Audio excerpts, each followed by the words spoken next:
So, good morning, dear student. And again, we have to go on exercise 6.1. 6.1, in previous videos, we have already solved the question number first to 20. Clear? And now today we have to focus question number 20 to 26. Clear? 26 questions तक इसके पहले जो है हमने first से लेकर 20 तक के क्वेश्चन सॉल्व किए थे, और अब हम जो क्वेश्चन जिस पर फोकस कर रहे हैं वो हम कर रहे हैं 21 to 26. Clear? 21 to 26 is the questions of the word problem. Means they have to read the question, prepare the equation and solve it. Clear? जो मेन चीज़ें यहाँ पर जो क्वेश्चन है हमारे पास वो कैसा है, वर्ड प्रॉब्लम मतलब स्टेटमेंट वाले क्वेश्चन है, मतलब जिसमें इबारत हमें वर्ड्स पढ़ना है, स्टेटमेंट आपको दिए गए हैं, उसके अकॉर्डिंग हम इक्वेशन बनाएंगे या समीकरण बनाएंगे, उसे कैलकुलेट करेंगे. क्लियर? मीन्स जो क्वेश्चन नंबर फर्स्ट टू 20 थे वहाँ पर ऑलरेडी इक्वेशन थी हमारे पास, है ना, लेकिन यहाँ हमें क्वेश्चन के अकॉर्डिंग इक्वेशन प्रिपेयर करनी है और फिर सॉल्व तो हम जैसे करते हैं वैसा ही करना है. Clear? So we have to continue. Clear? Question number 21 and 23 is the most important question.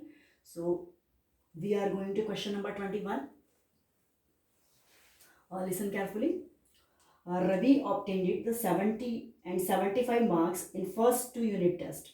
Find the minimum marks he should get in the third test to have an average of at least 60 marks. Clear? Question आपकी समझ में आया? Ravi obtained 70 and 75 marks in the first two unit test. First two unit test में रवि के 70 और 75 marks हैं, और थर्ड टेस्ट में उसे कितने मार्क्स और चाहिए कि उसका जो एवरेज हो यूनिट टेस्ट का वो कितना हो. अब minimum marks should get the third test, see is the average at least 60 marks. अब थोड़ा सा फोकस आप इस क्वेश्चन पर करेंगे. At least 60 marks, average is in the 60 marks. क्या मीनिंग हुआ इसका? आपको बताना है कि थर्ड टेस्ट में उसके मार्क्स कितने आना चाहिए कि अगर हम तीनों जो यूनिट टेस्ट हैं, है ना, उसका हम एवरेज कैलकुलेट करें तो वो एटलीस्ट 60 हो. एटलीस्ट 60 में मिनिमम 60, कम से कम 60, है ना. ग्रेटर तो एवरेज उसका हो सकता है 60 से 70 भी हो सकता है, 65 भी हो सकता है, 75 भी हो सकता है. क्लियर? बट मिनिमम 60 होना चाहिए. क्लियर? मिनिमम, है ना, एटलीस्ट.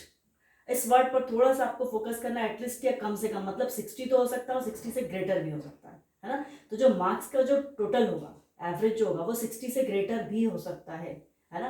मीन्स यहाँ पर इनइक्वालिटी कौन सी शो करेंगे? इक्वल आर ग्रेटर, है ना. एटलीस्ट या लीस्ट, एटलीस्ट का मीनिंग हुआ कम से कम, है ना, मतलब 60 तो होना ही चाहिए. क्लियर?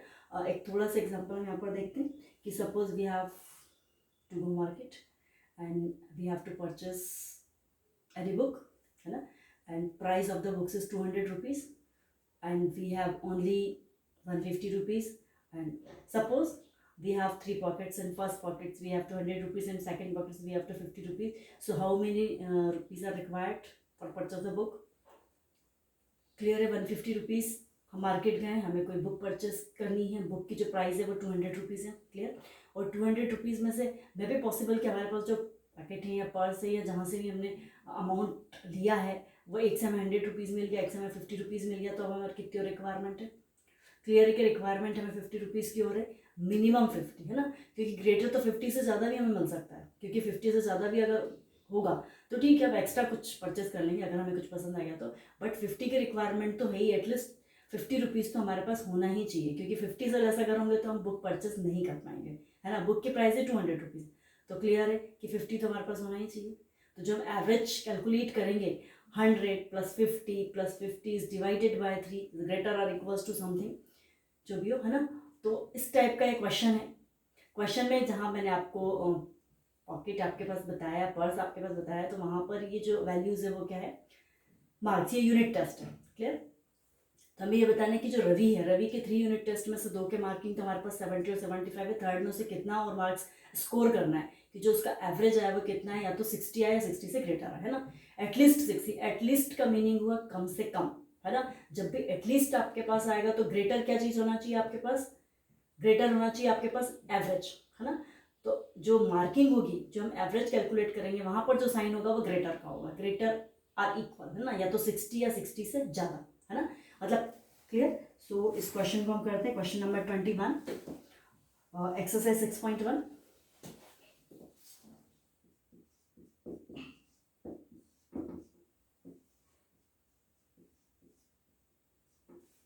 क्लियर?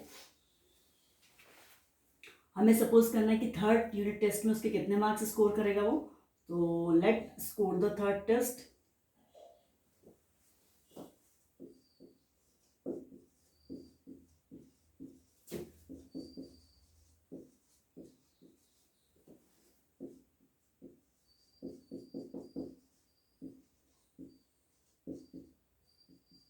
एक्स मार्क्स हमने ये सपोज कर लिया, ये हमने ये मान लिया कि जो थर्ड वाला टेस्ट है उसमें उसने कितना स्कोर किया है, एक्स मार्क्स स्कोर किया। ठीक है, फर्स्ट यूनिट टेस्ट में उसके कितने और सेकंड यूनिट टेस्ट में उसके कितने हैं, फर्स्ट और सेकंड में उसके 70 और 75 मार्क्स। क्लियर?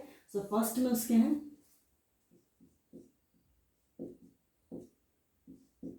70 मार्क्स। क्लियर? और सेकंड में उसके हैं 75 मार्क्स। क्लियर? और थर्ड में आप उसके कितने होंगे, सॉरी यहाँ पर ये नहीं आएगा, है ना, इसको शो ना करें आप। चलिए, अब आपको कैलकुलेट करना है कि जो एवरेज होगा, एवरेज आपको कितना चाहिए क्वेश्चन में, वो चाहिए आपको 60। क्लियर? एटलीस्ट 60, एटलीस्ट मतलब कम से कम, मतलब जो मार्क्स का टोटल है वो आपके पास 60 या 60 से ग्रेटर भी हो सकता है। जैसे आपको 200 बुक परचेस करनी, तो जो अमाउंट आपके पास या तो 200 होगा या उससे ग्रेटर होगा, उससे लेस में तो आपका काम नहीं चलेगा, है ना। सो क्लियरली यहाँ पर हम शो करेंगे 70, 75 प्लस एक, क्योंकि आपको एवरेज कैलकुलेट करना, सो डिवाइडेड बाय 3 इज ग्रेटर और इक्वल 60। ये जो आपके पास ग्रेटर और इक्वल वाला sign is the main thing, है ना, ये एक आपके पास इंपॉर्टेंट चीज है। पूरा whole question are based on this inequalities, इस इनइक्वालिटी पर ही पूरा क्वेश्चन बेस्ड है। इसके अकॉर्डिंग ही आपका क्वेश्चन करेक्ट या रॉन्ग होगा, है ना। आपको यहीं से समझ में आना चाहिए, एटलीस्ट मतलब ग्रेटर, कम से कम, ज्यादा से ज्यादा तो कुछ भी हो सकता है ना, मतलब ग्रेटर और इक्वल। क्लियर? अब इसको सॉल्व कर दीजिए आप। सॉल्व हम वैसे ही करेंगे जैसे करते हैं। चलिए 70 प्लस 75, इसको प्लस कर दिया हमने, 145 प्लस एक्स ग्रेटर और इक्वल टू 60। 3 को आप इस साइड शिफ्ट कर देंगे। क्लियर? मैं शिफ्ट हो जाएगा आपके पास 3, 45 plus x, 60 into 3 180। Clear? So next कितना आंसर आ जाएगा हमारे पास, सॉल्व कर दीजिए इसे। एक्स 145 को फिर से हमने शिफ्ट कर दिया, 180 माइनस 145, कितना आंसर हुआ हमारे पास, इसे सॉल्व कर देते हैं। ग्रेटर और इक्वल 5, 35।